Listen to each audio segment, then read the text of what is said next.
So violin is considered a non-tempered instrument. So there are no sort of keys in the middle. I can play any note in between. So,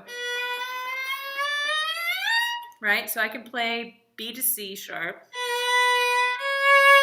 right? So it's a whole step, or a half step, B to C natural. But I can play anything in the middle of that too. So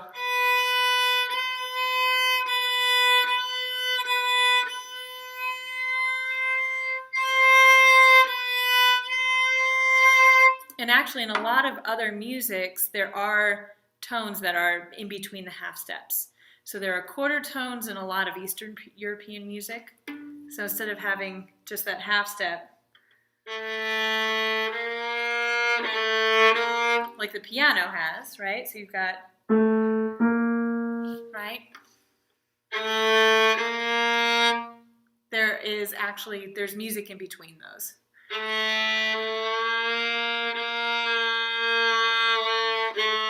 In Indian music, there are actually several microtones in between a half step.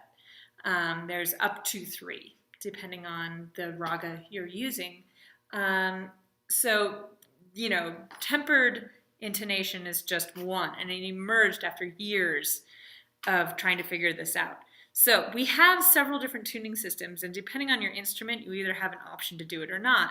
If you don't play a tempered instrument, then you're stuck with what you're given. If you do play a non-tempered instrument, you can play around with these depending on what you're playing. So there are a few options. Pythagorean tuning is attributed to Pythagoras, who's the 6th century philosopher from ancient Greece. He's the guy who did the Pythagorean theorem. So he actually invented a tuning system based on pure fifths. So this is basically based on the overtone series, if you guys know what the overtone series is. But it's basically tuning. When we're dealing with perfect fourths and fifths, it's dealing with those tunings. So my violin is tuned in fifths. So if I tune my violin to the piano,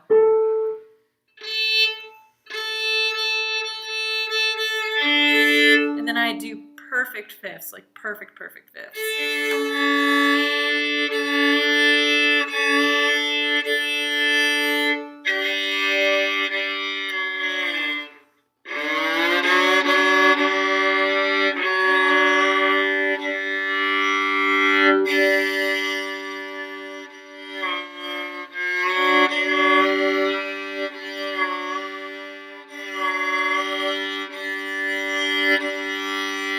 So if I get my violin to the point where it's totally ringing and perfect and the fifths are perfect, which is what makes, the ringing quality is what makes a perfect interval perfect.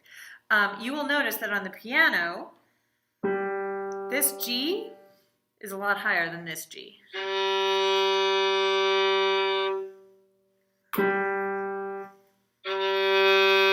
Now they're both correct, but it's just that a perfect fifth is actually just a little bit wider than what tempered tuning is on the piano. So if you tuned a piano to the Pythagorean method, it would only be able to play in certain keys. So you'd be able to tune the piano and play it in the key of, if you've got all the perfect fifths, perfect. You'd only be able to play it in D major if it's tuned for D major. And this was a huge problem for a lot of instruments. So what Bach did is he sort of took a few cents off of one and a few cents off of another and split the difference so that the fifths are a little bit closer than what they would normally be, right? And the fourths, the sixths are a little bit further apart than they probably should be. All right, so that's the difference. So there's another type of intonation that is called just intonation. This came out of the Renaissance, and it solved this problem of out of tune major chords, which was an issue with Pythagorean tuning. by tuning the major thirds according to the harmonic series. So this sort of falls into the key signature. So really, you know, putting in the leading tones.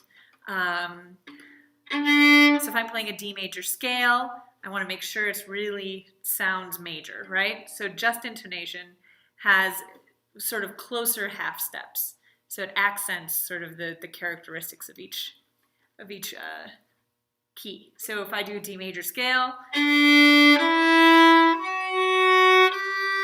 right?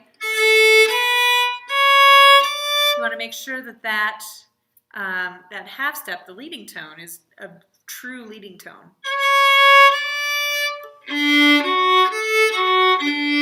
Right? As opposed to minor, which you would have a lowered third. Now, if I were to play this with the piano, I would have to, everything would be sort of readjusted. So in tempered tuning, they took down the thirds. Because then you can play them in any key, as opposed to just it sounding right in D major.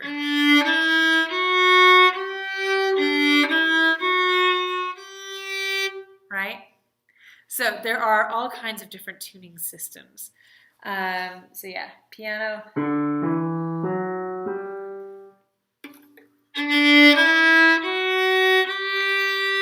They're both right. It just depends on which one you're using and the purpose of that note in that key at any given time for just intonation.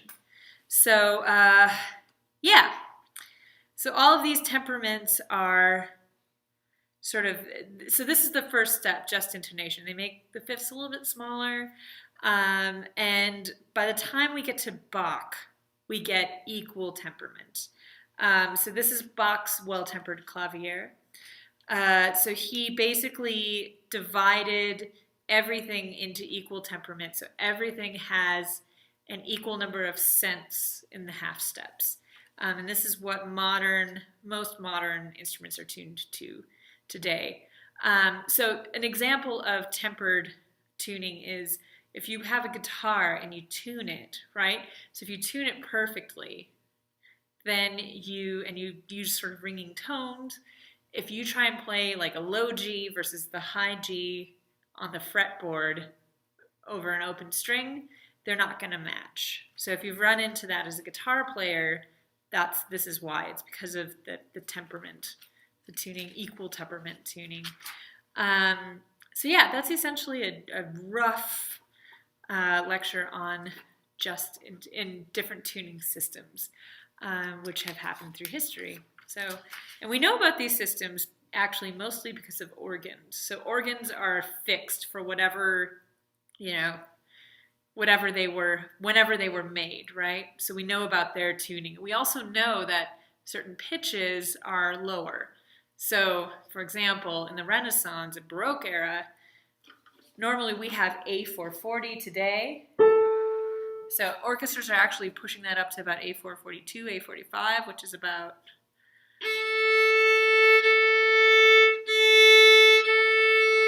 right? So this is their A.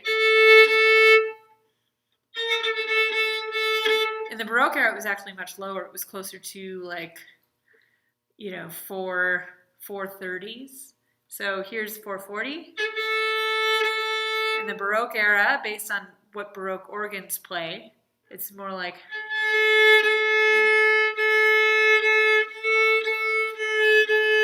so. Yeah, so music is not a fixed thing, and it's always changing. So even the pitches that we consider to be A or B are actually in flux. So I hope your minds are blown. So I will see you guys next week. This week for homework, I would like you to do, we did 3.5. So let's do 3.7. So this is a harmonic. You just have to write in the intervals harmonically as opposed to melodically like you did 3.4. And then assignment 3.8. So you've got indicate the intervals between two voices in this canon. So you're going to do the same thing, the harmonic analysis. And then what you're going to do is take those intervals that you found and do the opposite, okay? So the perfect fourth on the first one is going to become a perfect fifth. And you're just going to flip the two, all right? Let's see. So if you have questions on that, please ask. They ask you to write intervals of major more than an octave, so tenths, ninths, twelfths, and 3.9. So we're going to do that. 3.10, you get just more practice doing intervals, and then in 3.11, which we're also going to do. So we've got like 5 to do. It's just practice. I would like you to get a little bit of practice writing in transposition, because a lot of you are going to end up having to do that. So 3.11 is transpositions.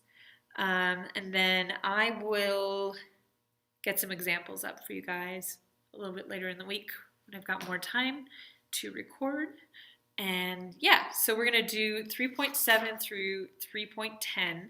So skip 3.6, and we'll also, 3.7 through 3.11. And we're going to skip 3.12 and 3.13. So don't worry about that today. So if you have any questions, just, again, email me, and I will see you soon. All right, bye-bye.